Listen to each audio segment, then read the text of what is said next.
ராஜாவுந்தன் வீட்டினிலே உபயோகமுள்ளதோ,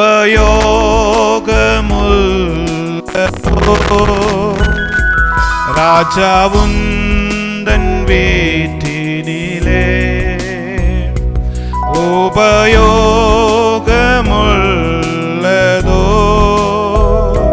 பாத்திரமாக தெரிந்து கொண்டீ, ஸ்தோத்திரங்கள் செலுத்திடுவே. பாத்திரமாக தெரிந்து கொண்டீ, ஸ்தோத்திரங்கள் செலுத்திடுவே. என்னாலுமே எஜமானை மகிழ்விப்பதே எந்தன் வாஞ்சை. என்னாலுமே எஜமானை மகிழ்விப்பதே. எப்ப நீர் தந்திடினோ அர்ப்பணிக்க ஆயத்தம். எல்லாருமா, எப்ப நீர் தந்திடினோ அர்ப்பணிக்க ஆயத்தமே. ராஜாவுந்தன் வீட்டினிலே உபயோகமுள்ளதோ, ராஜாவுந்தன் வீட்டினிலே உபயோகமுள்ளதோ, பாத்திரமாக தெரிந்து கொண்டீ, ஸ்தோத்திரங்கள் செலுத்திடுவே. பாத்திரமாக தெரிந்து கொண்டீ, ஸ்தோத்திரங்கள் செலுத்திடுவே. சுத்தமாற்ற பாத்திரம் நான் இரத்தத்தாலே கழுவிடுமே. எல்லாம் பாடுவோம். தீரம் நான் இரத்தத்தாலே கழுவிடுமே. எப்ப நீர் தந்திடினோ அர்ப்பணி ஆயத்தமே. எப்ப நீர் தந்திடினோ அர்ப்பணிப்போம். எந்தன் வாஞ்சை என்னாலுமே எஜமானை மகிழ்விப்பதே. எந்தன் வாஞ்சை என்னாலுமே எஜமான். ஏசப்பா, எப்பொழுதும் உம்மை மகிழ்விக்க நீ தந்திடினோ அர்ப்பணிக்க ஆயத்தமே.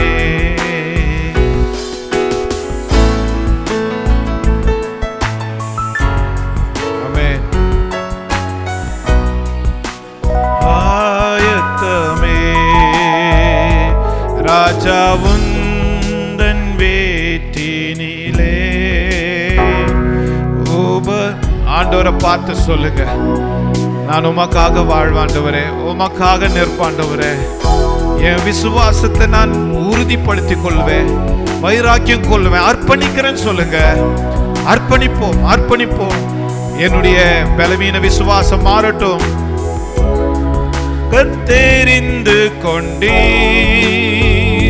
ஸ்தோத்திரங்கள் செலுத்திடுவேன். Hallelujah.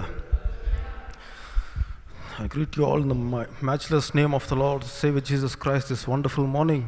இந்த அருமையான காலவேளை ஆண்டவராகிய இயேசு கிறிஸ்துவின் நாமத்திலே உங்கள் யாவரையும் வாழ்த்தி வரவேற்கிறேன். How many of you are happy to hear the word of God this morning? காலவேளை தேவனுடைய வார்த்தை கேட்க வாஞ்சை உள்ளவர்கள் எத்தனை பேர்? Hallelujah. God is always great in our side. தேவன் எப்பொழுதுமே பெரியவராய் நமக்கு பெரியவராய் இருக்கிறார். God is always at work in every time in our life. நம் வாழ்க்கையில எப்பொழுதும் அவர் கிரியை செய்கிறவராய் இருக்கிறார். Hallelujah. Hallelujah. Because of his grace we are alive today. அவருடைய கிருபை நிமித்தமாக தான் நாம் ஜீவனோடு இருக்கிறோம். Hallelujah. I feel very privileged this morning to share the word of God with you. இந்த காலவேளை தேவனுடைய வார்த்தை உங்களிடத்தில் பகிர்ந்து கொள்வதிலே கர்த்தர் எனக்கு கொடுத்த பாக்கியம் என்று எண்ணுகிறேன். Hallelujah. Amen. I firmly believe that God is going to speak with us this morning. இந்த காலவேளை நான் உறுதியா விசுவாசிக்கிறேன் உங்கள் ஒவ்வொருவருக்கும் நமக்கு தேவன் பேசுவார் என்பதை. This morning the scripture for my message is going to be from the letter to the Philippians chapter 1 verses from 12 to 14. இந்த காலவேளை நான் தெரிந்து கொள்ளப்பட்டதான வேத பகுதி, இந்த காலை பிரசங்கத்தின் வேத பகுதி பிலிப்பியர் 1ஆம் அதிகாரம் 12ஆம் வசனத்திலிருந்து 14ஆம் வசனம் வரைக்குமாக. I request any one of you to help me in reading this verse. சகோதரரே, எனக்கு சம்பவித்தவைகள் சுவிசேஷம் பிரபலமாகும்படி ஏதுவாயிற்றென்று நீங்கள் அறிய மனதாயிருக்கிறேன். அரமனை எங்கும் உள்ளவர்களுக்கும் மற்ற யாவருக்கும் என் கட்டுகள் கிறிஸ்துவுக்குள்ளான கட்டுகள் என்று வெளியரங்கமாகி சகோதரரில் அநேகர் என் கட்டுகளாலே கர்த்தருக்குள் திடன் கொண்டு பயமில்லாமல் திருவசனத்தை சொல்லும்படி அதிகமாய் துணிந்திருக்கிறார்கள். Hallelujah. Hallelujah. This morning I am going to share a very small message among you. உங்கள் மத்தியிலே ஒரு சிறு செய்தியை நான் பகிர்ந்து கொள்ள விரும்புகிறேன். So generally Paul writes all his letter to all the churches that he has established. சபைகள் எங்கெங்கெல்லாம் அப்போஸ்தலனாகிய பவுல் ஸ்தாபித்தாரோ அந்த சபைகளுக்கு இவர் கடிதங்களை எழுதுவார். Among all the letters he has written, the letter to the Philippians is the most warmest and cherishing letter that he has written. அவர் எழுதின கடிதங்களிலே மிக உற்சாகமான, அதாவது மகிழ்ச்சிகரமான ஒரு கடிதம் இந்த பிலிப்பிய நாட்டு சபைக்கு எழுதின கடிதம். Because these people are the ones whom Paul loved the most. ஏனென்றால் இந்த பிலிப்பு பட்டண மக்கள் பவுலை அதிகமாய் நேசித்தவர்கள். You know, whenever Paul writes his letters, he uses proper format while writing every letters. எப்பொழுதெல்லாம் அவர் கடிதத்தை எழுதுகிறாரோ அவர் ஒரு அழகான சிறந்த முறையிலே கடிதங்களை எழுதுவார். The way he has written shows that he is well educated in his times. அவர் கடிதங்களை எழுதும் பொழுது கடிதத்தை பார்த்தாலே அவர் அதிகமாய் படித்தவர், மிக மேதாவி, அப்படிப்பட்ட சிறப்பான ஒரு கடிதமாய் இருக்கும். The way he has started, the way he has brought up every incident in his letters till the very end of each and every letters. அவர் துவங்குகிறதும் அதை வர்ணித்து எழுதுகிறதும் முடிவும் அவ்வளவு அழகாக அவர் எழுதுவார். And almost the very same format that we are using even till this day. அந்த முறையைத்தான் இன்றைக்கும் நான் கடிதம் எழுதினாலும் அந்த முறையிலே நாம் எழுதுகிறோம். So all his letters shows that he is well qualified and well educated in those days. இந்த இவருடைய கடிதங்கள் எல்லாம் பார்க்கும் பொழுது இந்த கடிதத்தை எழுதினவர் மிகவும் படித்தவர், ஞானமுள்ளவர் என்பதை நமக்கு வெளிப்படுத்துகிறது. So I'm going to entitle my sermon this morning as Standing Firm in Faith in Times of Trials. என்னுடைய தலைப்பின் செய்தி இந்த காலவேளையிலே உபத்திரவத்தின் நேரத்தில் நம்முடைய விசுவாசத்தில் உறுதியாய் நிற்க வேண்டும். Hallelujah. You know, this people of Philippines were strong believers who were established by Paul. Pavul ஸ்தாபித்த சபைகளிலே பிலிப்பு பட்டணத்தில் உள்ள சபையார் மிகவும் விசுவாசத்தில் உறுதியானவர்கள். They were the people who supported Paul in all his ministries. பவுலை அவருடைய ஊழியத்திலே அதிகமாய் தாங்கினவர்கள் இந்த பிலிப்பு பட்டண விசுவாசி. We have a lot of proofs in the scriptures that they helped and shared whenever he went for ministry. எப்பொழுதெல்லாம் அப்போஸ்தலனாகிய பவுல் ஊழியத்திற்கு கடந்து சென்றாரோ அப்பொழுதெல்லாம் எல்லாவற்றிலேயும் அப்போஸ்தலனாகிய பவுலுக்கு உதவினதை வேதத்திலே அநேக இடத்திலே குறிக்கப்பட்டிருப்பதை பார்க்கிறோம். In chapter 4 verses 14 and 15 says, they were the people who shared in his troubles. பிலிப்பியர் 4ஆம் அதிகாரம் 14ஆம் வசனத்திலே நாம் வாசிக்கும் பொழுது அவர், அதாவது இந்த பிலிப்பு பட்ட விசுவாச சபையார் அப்போஸ்தலனாகிய பவுலுடைய ஊழியத்தில் அதிகமாய் தாங்கினார்கள் என்று சொல்லப்படுகிறது. Hallelujah. And chapter 1 it says that they were the people who had good partnership with him in the gospel, in sharing the gospel. சுவிசேஷம் அறிவிப்பதிலே பிலிப்பு பட்டண சபையார் அவர்கள் பங்காளர்களாய் அவரோடு நின்றார்கள் என்று வாசிக்கிறோம். Chapter 1 verses 5 says, because of your partnership in the gospel. 1ஆம் அதிகாரம் 5ஆம் வசனத்திலே நாம் வாசிக்கும் பொழுது இந்த இடத்திலே வாசிக்கிறோம், உங்களில் நற்கிரியை தொடங்கினவர் அதை இயேசு கிறிஸ்துவின் நாள் பரியந்தம் முடிய நடத்துவார் என்று நம்பி. So they had a good connection, good and strong connection with Paul all through his ministry.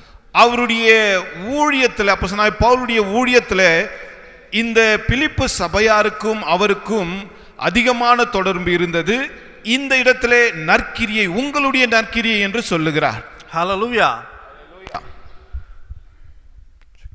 Verse 12 he says, now I want you to know, brothers and sisters. 12ஆம் வசனத்தில் வாசிக்கிறோம், சகோதரரே, எனக்கு சம்பவித்தவைகள் சுவிசேஷம் பிரபலமாகும்படி ஏதுவாயிற்று என்று நீங்கள் அறிய மனதாயிருக்கிறேன். Okay, in the beginning of in English it starts with the word, now I want you to know, brothers and sisters. It clearly mentions that they are brothers and sisters in Christ. ஆங்கிலத்திலே சகோதர சகோதரிகள் என்று சொல்லப்படுகிறது. ஆனால் தமிழ் வேதத்திலே முதல் வார்த்தை 12ஆம் வசனத்திலே சகோதரரே என்று சொல்லப்படுகிறது. It clearly says that they belong to the family of God. சகோதரரே என்று இந்த வார்த்தை எதை குறிக்கிறது? தேவனுடைய குடும்பத்தார் என்கிறது இந்த வார்த்தை வெளிப்படுத்துகிறது. Chapter 1 verses 1 says, to all God's holy people in Christ.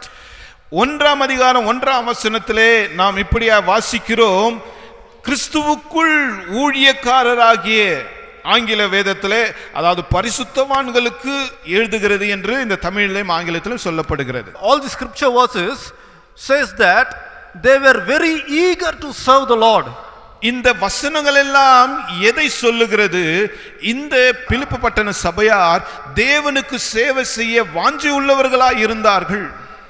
These are the ones who stood with Paul in times of troubles. இந்த மக்கள் பவுலினுடைய உபத்திரவத்தின் சமயத்திலே அவரோடு நின்றவர்கள்.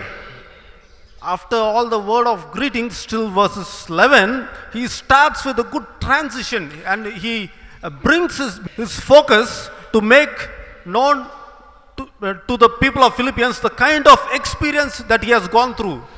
இந்த 1ஆம் வசனத்திலிருந்து 11ஆம் வசனம் வரைக்கும் படித்த பிறகு இது, அதாவது வாழ்த்துதல் சொல்லுகிற வார்த்தையிலிருந்து வர்ணித்து சொல்லுகிறார். 11ஆம் வசனத்துக்கு மேலே அது ஒரு பெரிய மாற்றத்தை கொண்டு வருகிற ஒரு வசனமாக இருக்கிறது. என்னவென்று சொன்னால், அப்போஸ்தலனாகிய பவுல் அவருடைய ஊழியத்தின் அனுபவத்தை இந்த சமயத்திலே அவர் ஆரம்பிக்கிறார். English Bible says, verse 12, what has happened to me has actually served to advance the gospel. இந்த 12ஆம் வசனத்திலே அவர் சொல்லுகிறார், சுவிசேஷம் பிரபலமாகும்படி ஏதுவாயிற்றென்று நீங்கள் அறிய மனதாயிருக்கிறேன். It clearly said that something has happened to him. ஏதோ ஒன்று நடந்திருக்கிறது என்று இந்த வசனம் வெளிப்படுத்துகிறது. We are going to see what has happened to him.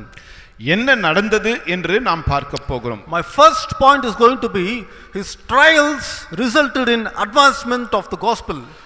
என்னுடைய செய்தியினுடைய முதல் குறிப்பு என்னவென்று சொன்னால், அவருடைய உபத்திரவம் சுவிசேஷத்தை முன்னேறி செல்லும்படியாய், அதாவது சுவிசேஷம் அதிக தீவிரமாக்கும்படியாக உதவியாயிருந்தது. Paul's focus to the people of Philippi is that his imprisonment led to the advancement of the gospel. Pavul இந்த இடத்துல எழுதும் பொழுது பிலிப்பியருக்கு சொல்லுகிறார், என்னுடைய கட்டுகள் அல்லது இந்த உபத்திரவங்கள் எல்லாம் சுவிசேஷத்தை தீவிரமாய் செய்யும்படியாய் உதவியாய் இருந்தது என்று சொல்லுகிறார். When we see verse 13, it clearly says that I am in chains for Christ. இந்த ஆரம்பத்தில் அவர் சொல்லுகிறார், நான் கிறிஸ்துவுக்காக கட்டப்பட்டவனாய் இருக்கிறேன். It says that he was actually imprisoned. அவர் சொல்லுகிற காரியம் என்ன? நான் சிறைப்பட்டிருக்கிறேன் என்று சொல்லுகிறார். சிறையில் இருக்கிறேன். Okay, being in chains means something is bounding him from doing something else. இந்த இடத்திலே சங்கிலியால் கட்டப்பட்டிருக்கிறேன் என்று சொல்லப்படுகிற காரியம் என்ன சொன்னால், அதாவது செயின் என்று ஆங்கிலத்தில் சொல்லப்படுகிறது. இது கட்டப்பட்டிருக்கிறதான ஏதோ ஒரு காரியத்தில் கட்டப்பட்ட ஒரு காரியத்தை குறிக்கிறது.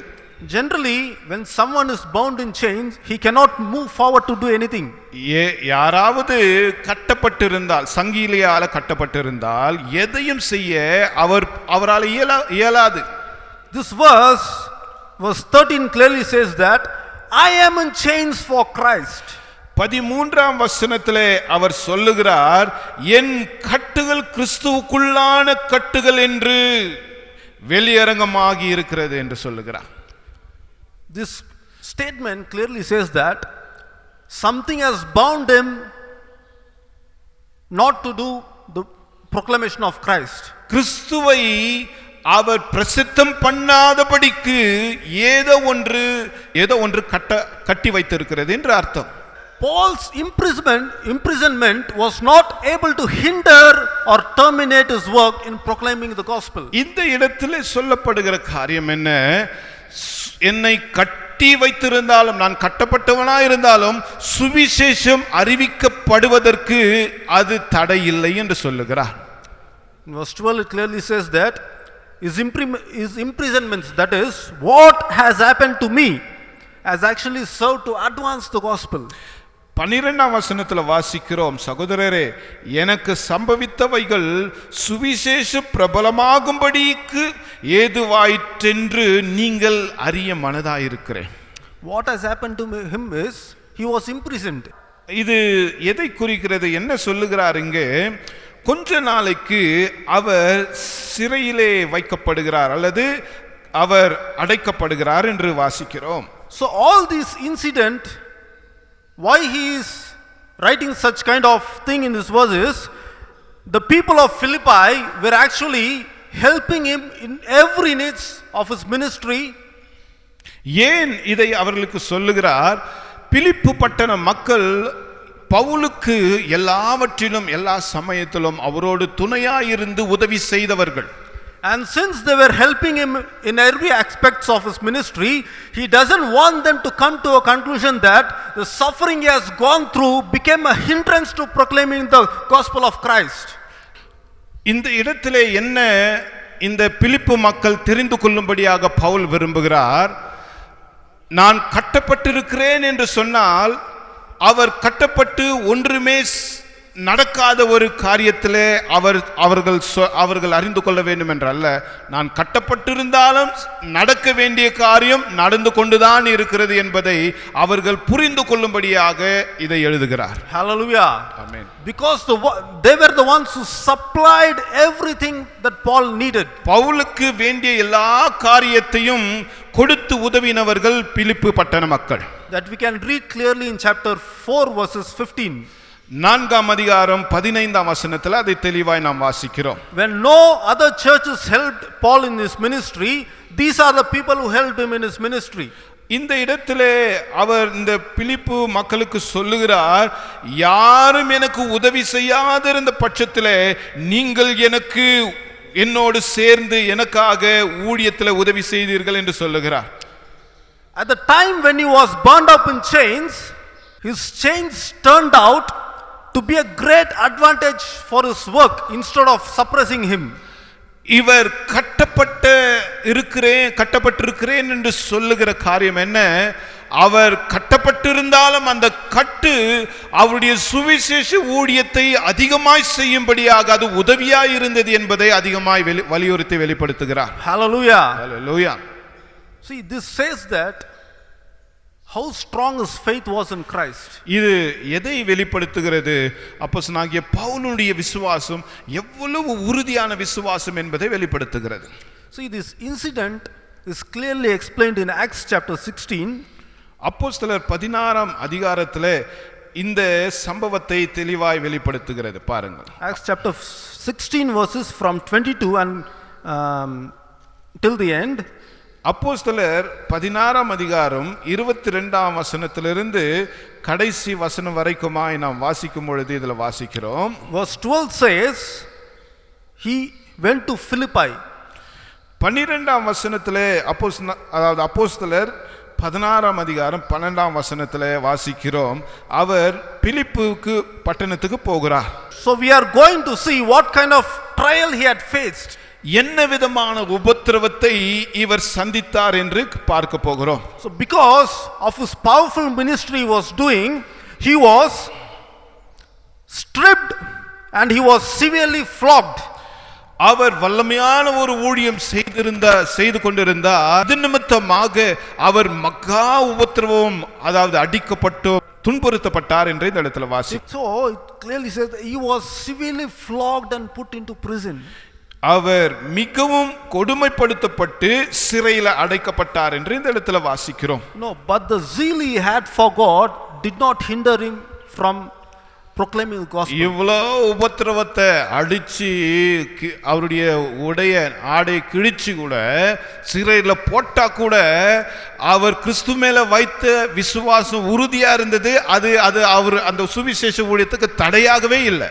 See the kind of faith he had. In verse 25 it says that about midnight Paul and Silas were praying and singing hymns to God. இந்த 25ஆம் வசனத்துல வாசிக்கிறோம், நடுராத்திரியில பவுலும் சீலாவும் சுவிசேஷத்தை செய்ததுனால அவர்களை தொழுமரத்திலே கட்டினார்கள். அவர்கள் அந்த நிலைமையில கூட 25ஆம் வசனத்துல வாசிக்கிறோம், அவர்கள் துதித்து ஜெபம் பண்ணி கர்த்தரை அதாவது மேன்மைப்படுத்தினார்கள் என்று வாசிக்கிறோம். They did not bother about what was actually happening to them, but still they were praising God in the times of troubles. இவங்களை அடிச்சு துன்பப்படுத்தி தொழுமரத்துல கட்டின பொழுதெல்லாம் அவங்களுக்கு அது எண்ணமே இல்லை, அது முக்கியம் இல்லை. ஆனா அதன் மத்தியிலும் கர்த்தரை துதிக்கிறது தான் இவங்களுக்கு மகிழ்ச்சியா இருந்தது. Do you think it is so easy? அது சாதாரண சுலபமான ஒரு காரியம் நினைக்கிறீங்களா? I don't think so. இல்ல. See, nowadays when people are just insulted for small reasons, they go away from such a particular thing.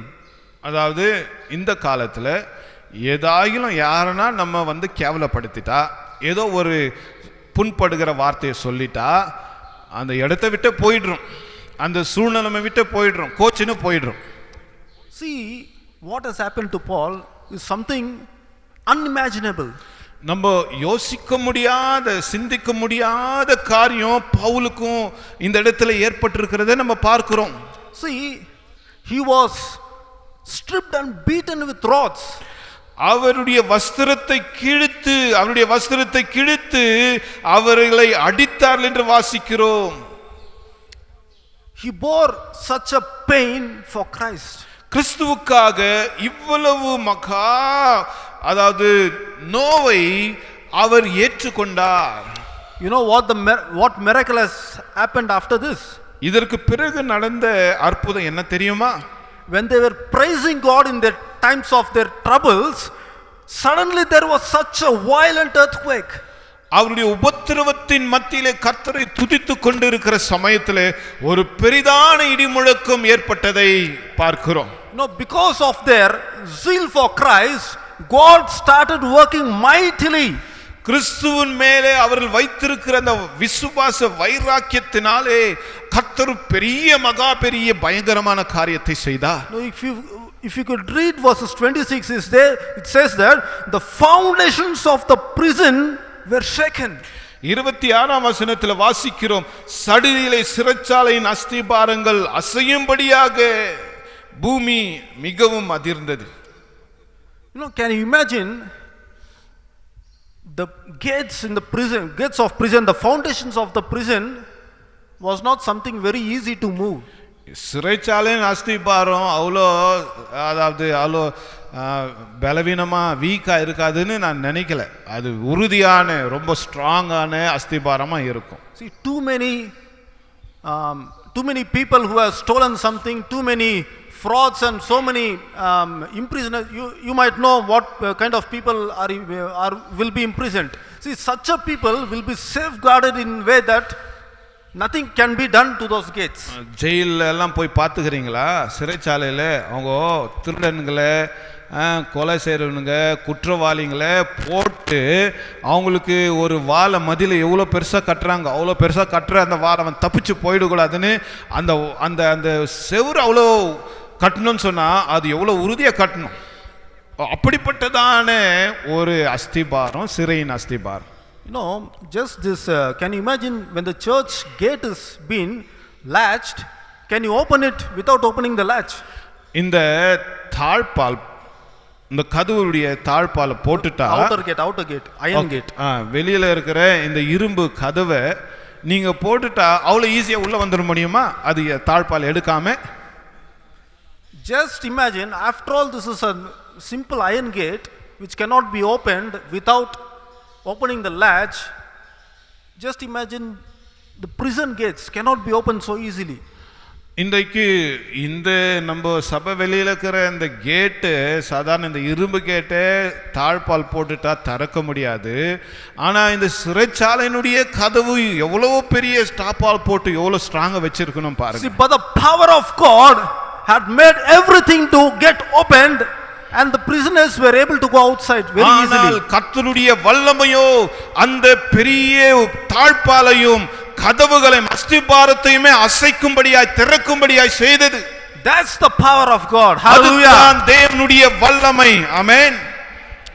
You know, when Paul was facing such a kind of suffering in his life, in his ministry, his prayer and his zeal for God broke the chains of the prison. இன்றைக்கு அப்போஸ்தலனாகிய பவுல் அவ்வளவு வாஞ்சையோடு வைராக்கியத்தோடு உறுதியோடு அவர் ஜெபித்த ஜெபமானது எப்படிப்பட்ட தாழ்பால், எப்படிப்பட்ட உறுதியான அஸ்திபாரத்தையும் அது உடைத்து போட்டது. His zeal for God terrified everyone, those who were present in the prison. அவர் கர்த்தர் மேல் இருந்து வைத்திருந்த வைராக்கியம் அந்த சிறையில் இருந்தவர்களுக்கு எல்லாருக்கும் ஒரு பெரிய பயத்தை உண்டாக்கினது. The jailers woke up and they were terrified. இந்த சிறை அதிகாரிகள் இதை பார்த்து மிகவும் நடுங்கினார்கள். You know, because of fear, the jailers drew the swords to kill themselves. இந்த தொடர்ந்து அந்த வசனங்களில் வாசிக்கும் பொழுது இந்த சிறையின் அதிகாரிகள் இந்த சம்பவத்தை பார்த்து பயந்து அவர்களே கொலை செய்து கொள்ளும்படியாக முயற்சித்தார்கள். You know, if the prisoners run away, the jailers would be put in a big trouble. அந்த ஒருவேளை சிறையில் இருக்கிற கைதிகள் அவர்கள் தப்பித்து போய்விட்டால் இந்த அதிகாரிகள் மிக கொடுமை சந்திக்க வேண்டியிருக்கும். They will be in great danger. அவர்கள் மிக கொடூரத்தில் மிக ஆபத்தான நிலைமைக்குள்ள போக வேண்டிய சூழ்நிலை வரும். But even in that kind of situation, Paul shouted, "Don't harm yourself," in verse 28. அந்த சூழ்நிலையில கூட 28ஆம் வசனத்தில் வாசிக்கிறோம், பவுல் மிகுந்த சத்தமிட்டு, நீ உனக்கு கெடுதி ஒன்றும் செய்து கொள்ளாதே, நாங்கள் எல்லாரும் இங்கே தான் இருக்கிறோம் என்றார். You know, the jailer who has bound Paul in the prison rushed and fell trembling at the feet of Paul.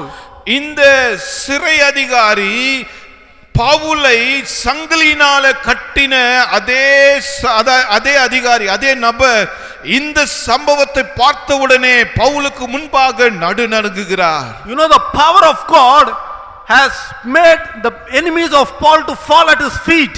இந்த தேவனுடைய வல்லமை இவர்களுக்கு உபத்திரவம் கொடுத்ததான எதிரிகளையே அவருடைய காலிலே விழும்படியாக செய்தது. Hallelujah. Hallelujah. Now when we have a great zeal for God, God is able to put our enemies at our feet. நாம் கர்த்தருக்காக வைராக்கிய வாஞ்சை உள்ளவர்களாய் இருந்தால் நம்முடைய எதிரிகளை கூட நம்முடைய காலின் கீழே கர்த்தர் கொண்டு வருவார். You know, their zeal for God has made a big change in that place.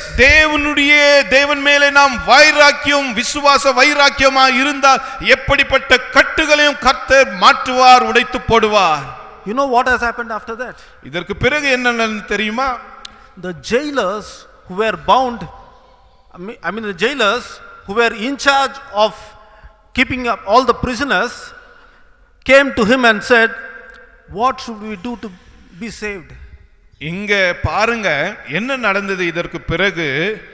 இந்த சம்பவத்துக்கு பிறகு பவுல் சீலாவிடத்துல வந்து கேட்கிறார்கள், நாங்கள் ரட்சிக்கப்பட என்ன செய்ய வேண்டும்? Hallelujah. Amen. See, the zeal that Paul had made the situation upside down. தேவன் மேல வைத்த இந்த விசுவாச வைராக்கியம் என்ன செய்தது பாருங்கள், சூழ்நிலைமையே தலைகீழாய் மாற்றிவிட்டது. Those who were against him turned and came to ask help from Paul.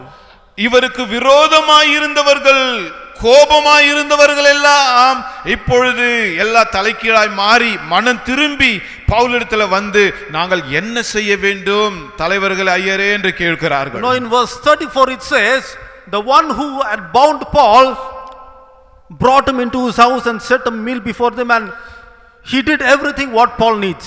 34ஆம் வசனத்துல வாசிக்கிறோம், பவுலை சங்கிலியால கட்டின அந்த மனுஷன் என்ன செய்கிறான், பின்பு அவன் அவர்களை தன் வீட்டிற்கு கூட்டிக் கொண்டு போய் அவர்களுக்கு போஜனம் கொடுத்து தன் வீட்டார் அனைவரோடும் கூட தேவனிடத்தில் விசுவாசம் உள்ளவராகி மன மகிழ்ச்சியாயிருந்தான். Because of this incident, the mighty work of God, the jailers started believing in God. இந்த சம்பவத்தின் நிமித்தமாக சிறை அதிகாரி கூட கிறிஸ்துவின் மேலே விசுவாசம் வைத்து அவர்கள் மனம் திரும்புகிறார்கள். Hallelujah. Hallelujah. This is what we read in Philippians chapter 1 verses 12. What has happened to him has advanced the gospel. இதைத்தான் அப்போஸ்தலனாகிய பவுல் பிலிப்பியர் 1ஆம் அதிகாரம் 12ஆம் வசனத்துல வாசிக்கிறோம். அதை சொல்லுகிறார், அதாவது இந்த 12ஆம் வசனத்திலே எனக்கு சம்பவித்தவைகள் சுவிசேஷம் பிரபலமாகும்படிக்கு ஏதுவாயிற்று என்று நீங்கள் அறிய வேண்டும் என்று இவர்களுக்கு சொல்லுகிறார். Hallelujah. Amen. The trials and persecutions that Paul faced has brought a big change, and the gospel started advancing instead of going down. அப்போஸ்தலனாகிய பவுல் கடந்து போனதான உபத்திரவம் இது சுவிசேஷ ஊழியத்தை தடை பண்ணவில்லை, அதற்கு பதிலாக சுவிசேஷ ஊழியம் அதிகம் பிரபலமாக அது கர்த்தருடைய மகிமை வெளிப்படுத்தும்படியான ஒரு நிலைக்குள்ளே கொண்டு வந்தது. Paul did not bother about what was happening to him, but he was more bothered about advancing, proclaiming the gospel of Christ. எனக்கு என்ன உபத்திரவம் நடந்தது என்று அதை குறித்து பவுல் கவலையே படல. சிறையோ கட்டுகளோ எந்த விதமான உபத்திரவம் அடியோ நிர்வாணமோ அதை குறித்து அவர் கவலைப்படவில்லை. அதன் மத்தியிலே கர்த்தரை உறுதியான விசுவாசத்தோடு துதித்தார், மகிமைப்படுத்தினார். In Philippians chapter 1 verses 21 it says, for to me to live is Christ. பிலிப்பியர் 1:21 வாசிக்கிறோம், கிறிஸ்து எனக்கு ஜீவன், சாவு எனக்கு ஆதாயம். Nothing other than that bothered to Paul. மற்ற எதுவுமே என்ன சேதப்படுத்த முடியாது என்று சொல்லுகிறார். Hallelujah. Amen. That's the kind of zeal that Paul had for Christ. கிறிஸ்துவுக்காக இந்த அப்போஸ்தலனாகிய பவுல் வைத்திருந்த வைராக்கியம் பாருங்கள், அப்படிப்பட்ட வைராக்கியம். Paul focuses on the progress of the gospel rather than on his personal experience in prison. இந்த சிறையினுடைய அனுபவத்தை கவனிப்பதை விட சுவிசேஷ ஊழியம் பரவ வேண்டும் என்பதிலே அவர் அதிக நோக்கமாயிருந்தார். No, it was the gospel that mattered to him the most. இவருக்கு மிக முக்கிய அதிமுக்கிய வைராக்கியமாய் நோக்கமாய் இருந்தவையே சுவிசேஷ ஊழியம்தான். Paul never bothered about his trials he went through. அவர் கடந்து போனதான உபத்திரவத்தை குறித்து எவ்வளவேனும் கவலைப்படவில்லை. He never bothered about his sufferings. அவருடைய உபத்திரவத்தை குறித்து கொஞ்சம் கூட அவர் கவனிக்காதவராயிருந்தார். He never bothered about his persecutions. அவருடைய உபத்திரவத்தை குறித்து கொஞ்சமும் பொருட்படுத்தவில்லை. He did not care about his pain. அவருடைய வலியை குறித்து கொஞ்சம் கூட அவர் அதிகமா அத குறித்து யோசிக்கவே இல்லை. Everything that he went through in this world is secondary to him. அவர் இந்த உலகத்திலே கடந்து போன ஒவ்வொரு காரியமும் இரண்டாவதுதான் இருந்தது, தவிர முதன்மையா இல்லை. all that mattered to him was to proclaim the gospel of Christ. அவருக்கு முக்கியமாய் இருந்தவைகள் எல்லாம் இயேசு கிறிஸ்துவுடைய சுவிசேஷம் பரவ வேண்டும், எல்லாரும் அதை அறிய வேண்டும் என்பதே. He stood firm for the sake of Christ. கிறிஸ்துவுக்காக அவர் உறுதியாய் நின்றார். Even though the messengers might be bound in chains, the gospel message can never be bound. இந்த உலகத்தில் உள்ள வேலைக்காரர்கள், அதிகாரிகள் அவர்களை கட்டி வைத்தாலும் சுவிசேஷத்தை அவர்களால் கட்ட முடியவில்லை. The chains in which Paul had been bound released the power of the gospel of Christ.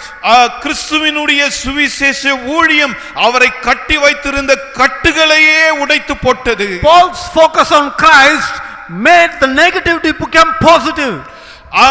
இயேசு கிறிஸ்துவை குறித்து மாத்திரம் அவர் நோக்கமுள்ளவராயிருந்தார். அது அவர் நோக்கமாய் வைத்திருந்தபடியினாலே மற்ற எல்லா எதிர்மாறான காரியமும் நேர்மாறாய் மாறிவிட்டது. Christ was the center of Paul's life. கிறிஸ்துவே பவுலுடைய வாழ்க்கையின் மையமாய் வைத்திருந்தார். Are the believers of today are like this? இன்றைக்கு இருக்கிற விசுவாசிகள் நாம் இப்படியா இருக்கிறோமா? If there is a sign of rain, they don't want to come to church. கொஞ்சம் மழை வரப்போல இருந்தா கூட கோயிலுக்கு வர்றதை நிறுத்திடணும். Actually the rain hasn't started, but மழை வரல, ஆனா வரப்போல இருக்குது, கொஞ்சம் மேகம் மூடிட்டு இருக்குது. They don't want to come to church. They don't want to attend the prayer. They don't want to spend time in the presence of God because of the situation. சும்மா சூழ்நிலைமை கொஞ்சம் சாதகமா இல்லாம போனாலே ஆண்டவரை தேடுறதை விட்டுடுறோம். No, such kind of people today in this world can survive persecutions, do you think? இப்படிப்பட்ட விசுவாசிங்க உபத்திரம் வந்தா உபத்திரவத்தை சந்திக்கிற விசுவாசிங்களா உங்களால இருக்க முடியுமா? அவங்க இப்படிப்பட்டவங்க இருப்பாங்களா? You know why Paul is writing such thing to Philippians? பிலிப்பிய மக்களுக்கு ஏன் இந்த கடிதத்தை பவுல் எழுதுகிறார்? The Philippians were going through the same struggle as Paul did.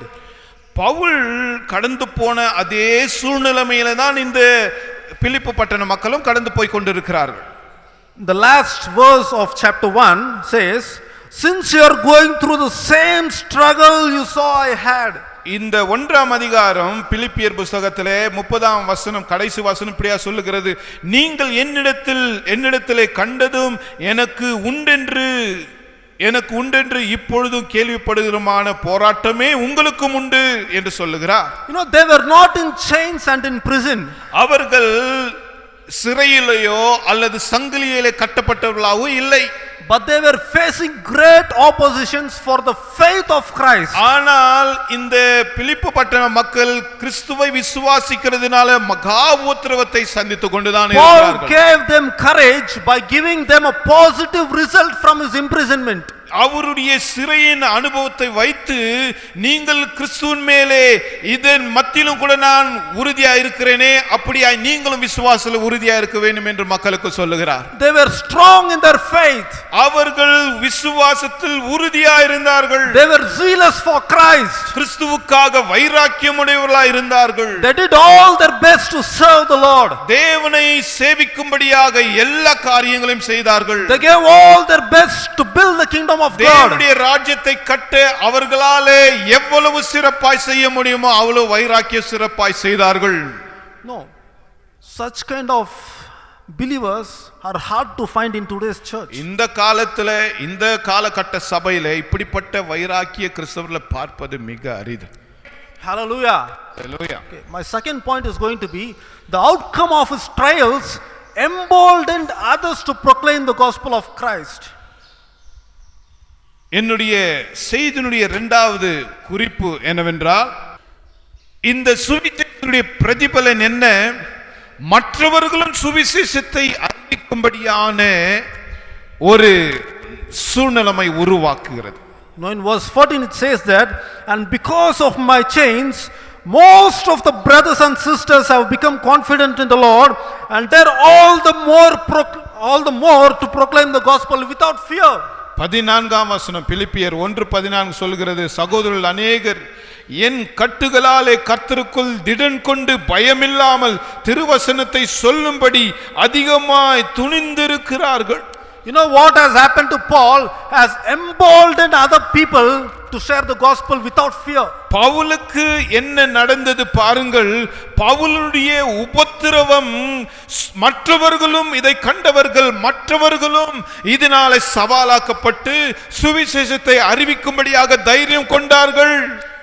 Here it clearly says that the other people who were with Paul dare to proclaim the gospel more and more without fear after what has happened to Paul. பவுலுக்கு நடந்த சம்பவத்துக்கு பிறகு பவுலோடு இருந்த மக்கள் சுவிசேஷத்தை அறிவிக்கும்படியாக அவர்கள் அதிக தைரியம் கொண்டார்கள். No, it doesn't mean that the believers were not bold. இந்த இடத்துல விசுவாசிங்க தைரியமா இருக்க முடியாது என்பது அல்ல. I mean they were not bold. தைரியமா அவர்கள் இல்ல. இதுக்கு முன்ன தைரியமா இல்லன்றது அர்த்தம் இல்ல. But as a result of his imprisonment they became more bolder than they were before. ஆனால் இந்த சிறையின் சம்பவத்துக்கு பிறகு அவர்கள் இருந்த தைரியத்தை காட்டிலும் மிக அதிக தைரியமாய் சுவிசேஷத்தை பிரசங்கித்தார்கள். See, the word more is being stressed here points to the remarkable increase in the bold proclamation of the gospel by these believers. இந்த இடத்திலே சொல்லப்படுகிறது பயமில்லாமல் திருவசனத்தை அதிகமாய் என்ற வார்த்தை எழுதப்பட்டிருக்கிறது. அதிகமாய் துணிந்திருக்கிறார்கள், துணிச்சல் உள்ளவர்களாய் இருக்கிறார்கள். There was a remarkable increase in their boldness to share the gospel of Christ. அவர்களுடைய துணிச்சலிலே சுவிசேஷம் அறிவிக்கிற துணிச்சலிலே ஒரு அதிகமான ஒரு துணிவு இருந்தது. When the danger of speaking for Christ increased, their boldness increased beyond measure. அதாவது கிறிஸ்துவை அறிவிக்கும் பொழுது ஆபத்துகள் ஏற்பட்டாலும் அதற்கு பிறகு இன்னும் அதிக உறுதியோடு சுவிசேஷம் அறிவிக்கப்படும். You know, before they were witnessing Christ, but timidly and hesitantly. இதற்கு முன்னே பயத்தோடும் வெட்கத்தோடும் சுவிசேஷத்தை சொல்லிக் கொண்டிருந்தார்கள். But now they dare to take big risk in their witnesses and speak out without fear in dangerous situations. ஆனால் இந்த உபத்திரவத்துக்கு பிறகு உபத்திரம் பயம் மிகவும் கொடூரமான ஆபத்தான சூழ்நிலையிலும் தேவனுடைய சுவிசேஷத்தை அறிவிக்க அதிக துணிவு கொண்டார்கள். You know, Paul's life and his example in standing firm and suffering for the gospel took away all their fears and gave them great courage. இந்த அப்போஸ்தலனாகிய பவுலுடைய உபத்திரவம் இந்த மக்கள் அநேக இந்த பிலிப்பு பட்டண விசுவாசிகளுக்கு அதிக தைரியத்தை கொண்டு வந்தது. Hallelujah. Hallelujah. The people who were proclaim the gospel before were more and more emboldened to reach out more and more. இதற்கு முன்ன சாதாரணமா சுவிசேஷத்தை செய்துங்க இந்த சம்பவத்துக்கு பிறகு இன்னும் அதிகமாக சுவிசேஷத்தை தைரியமா சொன்னாங்க உபத்திரவம் இருந்தாலும். The persecutions and trials that Paul had faced has equipped more and more people to spread the gospel. இந்த உபத்திரவமும் எந்த விதமான கஷ்டமும் சுவிசேஷத்தை அதிகமாய் அறிவிக்க இந்த உபத்திரவம் உதவியாய் இருக்கிறது. You know, that's the result of his suffering. அதுதான் உபத்திரவத்தினுடைய பிரதிபலன் நன்மை. You know, whatever persecution or trials come in our life, நம் வாழ்க்கையில என்ன உபத்திரவம் வந்தாலும் சரி, if we are really standing firm for Christ, nothing can touch us, nothing can harm us. எந்த உபத்திரம் வந்தாலும் நம்ம கிறிஸ்துவின் மேல வைராக்கியமா இருந்தால் எந்த உபத்திரமும் நம்மை சேதப்படுத்தாது. Hallelujah. Hallelujah. When we are really zeal for Christ, God can work more powerfully through us. நம்ம கிறிஸ்துவுக்காக வைராக்கியமா இருந்தால் தேவன் வல்லமையாய் நம்மிலே கிரியை செய்வார். You know, God can change every situation in a matter of seconds. நாம் வைராக்கியமா இருந்தால் எந்த விதமான மோசமான ஆபத்தான சூழ்நிலையும் கர்த்தர் சில நொடி பொழுதுல மாற்றி விடுவார். You know, because of the zeal of Paul, many people dare to proclaim the gospel more and more.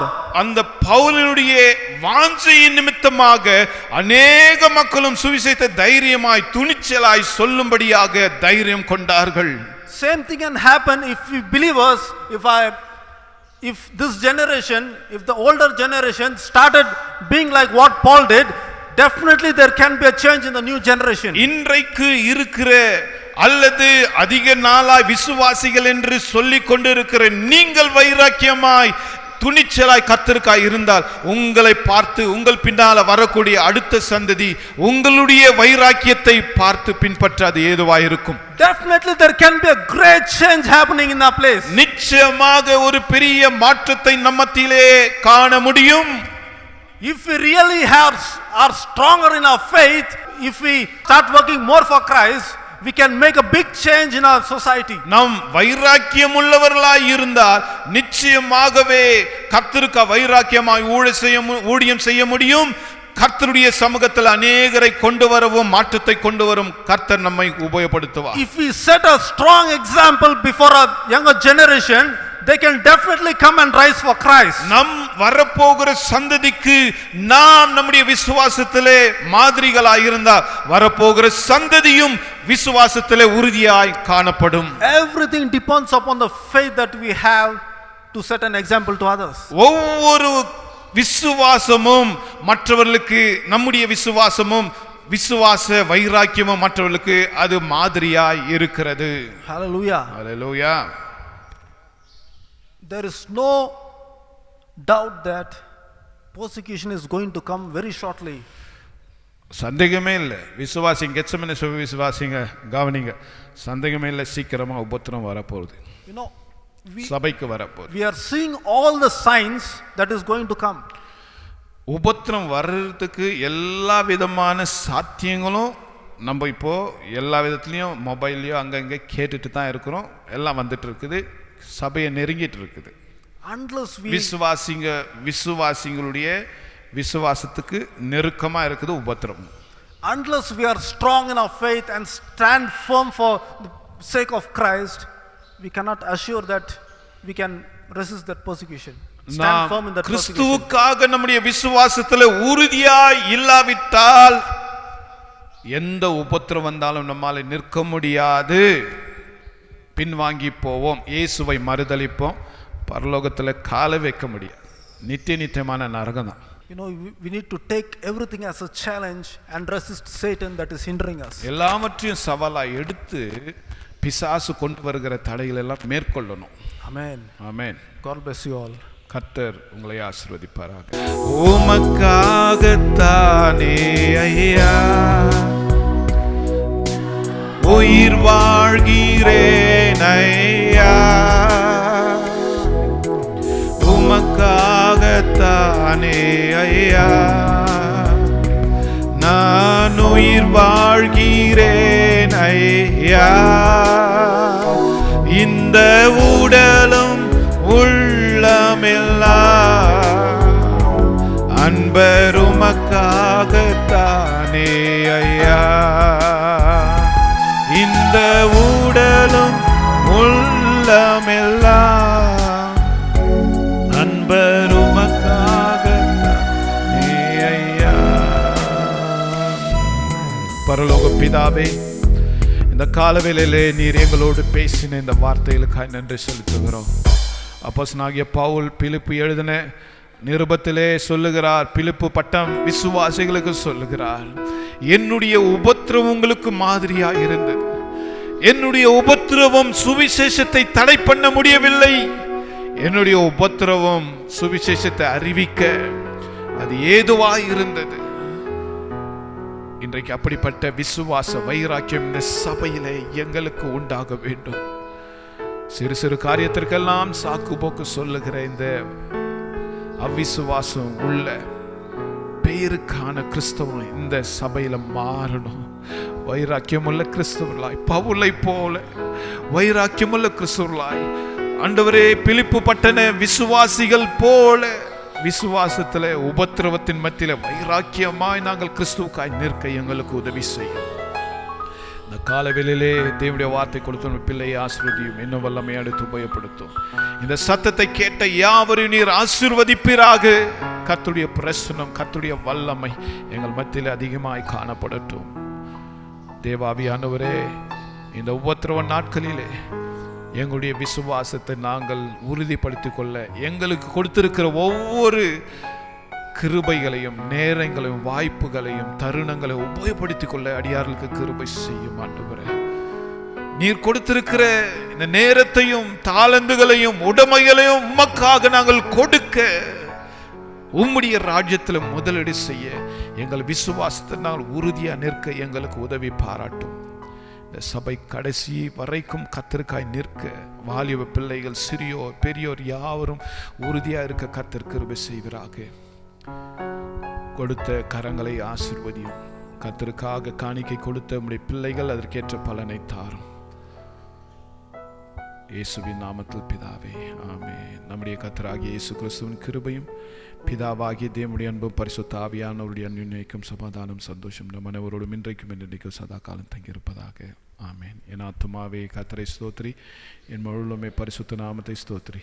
என் ஆத்துமாவே கர்த்தரை ஸ்தோத்திரி, அவர் செய்த சகல பாரங்களையும் மறவாதே. ஆமென், ஆமென். ஹல்லேலூயா, ஹல்லேலூயா, ஹல்லேலூயா. கர்த்தர் உங்களை ஆசீர்வதிப்பார்.